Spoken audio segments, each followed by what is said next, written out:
Hello, हमें question given है। हमें दिया गया है कि समीकरण के सभी वास्तविक मूलों की संख्या आपको बतानी है। इस क्वेश्चन को आप दो तरीके से कर सकते थे कि मॉड एक्स को आपने कुछ वेरिएबल मान लिया, टी मान लिया, फिर को t square minus 3t plus 2 equal to 0 करके सॉल्व कर लिया। तो टी के हमें एक बार प्लस टी लेना पड़ेगा, वो माइनस टी, तो दोनों रूट्स के लिए एक बार सॉल्व करोगे इसको तो दो चार आंसर आपको मिल जाएंगे। ठीक है, तो वास्तविक वाले कौन से है वो देख लेना। अब यदि आप ऐसे करते हो कि हमें पता है कि मॉड ऑफ एक्स जो है दो वैल्यूज को कौन होता है, कौन कौन सी। यदि हमारी एक्स की वैल्यू 0 से बड़ी है, पहले छोटी वाली ले लेते हैं। ठीक है, तो जब एक्स की वैल्यू 0 से छोटी है तो ये माइनस एक्स साइन के साथ ओपन होगा, और जब एक्स की वैल्यू 0 या 0 से बड़ी है तो ये प्लस पॉजिटिव एक्स निकल के बाहर आता है। मॉड ऑफ एक्स फंक्शन इस तरीके से डिफाइन होता है।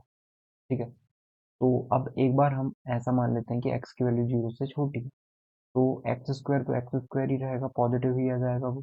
लेकिन ये प्लस का 3x हो जाएगा, प्लस का 2 इक्वल टू में 0। ठीक है, इसको सॉल्व करें हम, तो ये पॉजिटिव आएंगे या नेगेटिव वो देखने के लिए डी निकाल लो, डिस्क्रिमिनेंट निकाल लो।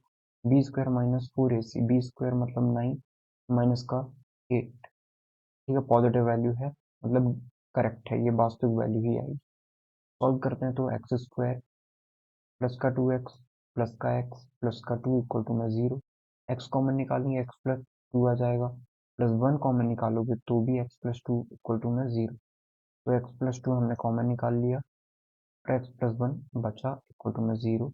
तो एक बार x प्लस 2 इक्वल टू में 0 रख दोगे, एक बार x प्लस 1 इक्वल टू में 0 रख दोगे, तो x की जो वैल्यू है -2 -1 आ जाएगी, या तो -2 या माइनस। ठीक है, तो दो वैल्यूज आ गई यहाँ से। अब एक बार हम मान लेते हैं कि x की वैल्यू जो है बड़ी है, 0 से इक्वल है, तो ये पॉजिटिव होगा, ये भी पॉजिटिव, मतलब ये पॉजिटिव ही रहेगा, प्लस 2 इक्वल टू में 0। तो अब इसको सॉल्व करें हम आगे, तो ये एक्स स्क्वायर है, माइनस का 2x माइनस का x प्लस का 2 इक्वल टू में 0 में स्प्लिट हो जाएगा। x कॉमन निकालना तो x माइनस 2 अंदर बचेगा, -1 कॉमन निकालोगे तो भी x minus 2 equal to 0 common बचेगा। x माइनस 2 को कॉमन निकाल लेते हैं, x माइनस 1 इक्वल टू में 0।